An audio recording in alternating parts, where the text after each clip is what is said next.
tretí tvor k ním načahuje akési chápadlá, akési hrozné duté rúry, tykadlá, klepeta. Čo je to? Čo je to? Čo je to, Biba? Čo je to, Biba? Čo je to, Biba? Kričí Rado a snaží sa ovinúť okolo Biby. Obaja vidia jedno obrovské okrúhle oko.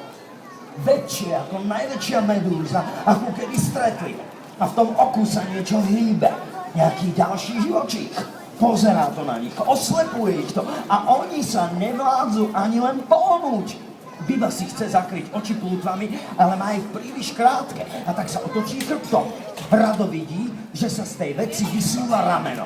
Na konci ramena ihla, ostrý hrot, chce to do neho pichnúť, chce to pichnúť do Biby. Zrazu začuje cvaknutie a sykot. Vidí, ako z nami zne piesok, vidí približujúcu sa dutú rúru, ktorá ten piesok do seba vťahuje. Cíti, ako to chce vtiahnuť aj ich dvoch. Obrovský vysávač.